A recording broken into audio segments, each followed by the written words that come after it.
Chapter 4. The Search for Mr. Hyde. For some time after, Utterson visited the doorway where Enfield had told his story.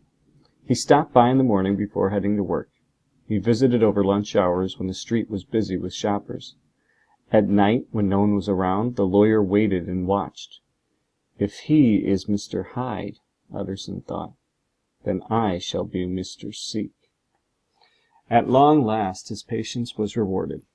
It was a clear, dry night with a bright, full moon lighting up the street. There was no fog or rain. All of the shops were closed and the street was very quiet. Standing in a doorway, Utterson heard light, quick footsteps approaching.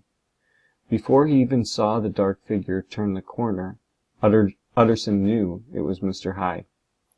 Hyde was a small man. He wore casual clothes and a dark coat.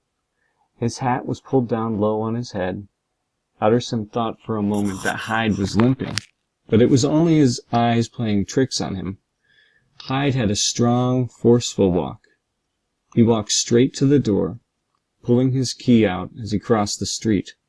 He did not look like a burglar, or as if he was sneaking into the building.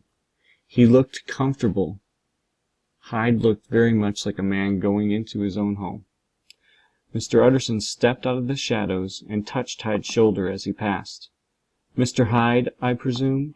Utterson said. Hyde shrank back with a hissing gasp. He was only startled for a moment, though. He appeared calm, but did not look the lawyer in his face as he answered. "That is my name. What do you want?" he said. "I am an old friend of Dr. Jekyll's," the lawyer said. "My name is Utterson. I'm sure you have heard of me. It's a coincidence to run into you out here." Mr. Utterson lied. "I wondered if you would let me inside the house." "How do you know me?" Mr. Hyde asked. He still refused to look Utterson in the face.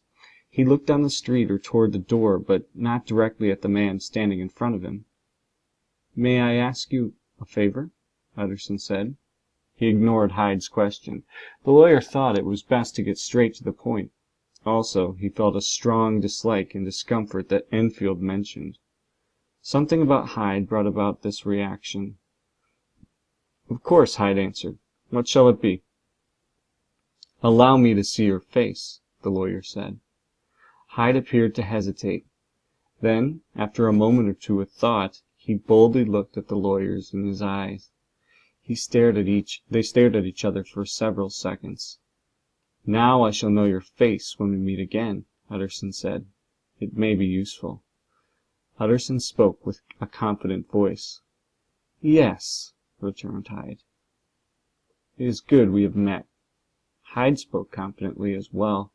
The two men stood face to face, almost daring the other to look away first. "It might be best if you had my address, too," Hyde added. He handed Utterson a card. It listed an address in Soho, a more dangerous part of the city.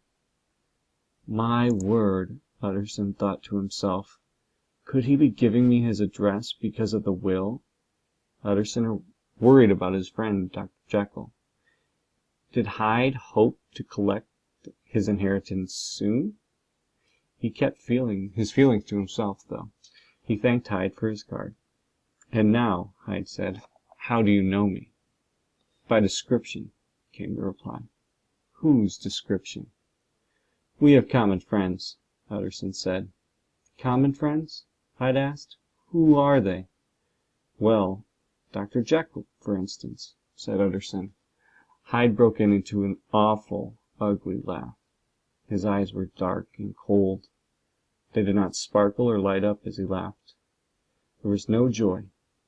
In the next moment, with amazing quickness, Hyde unlocked the door and disappeared into the house.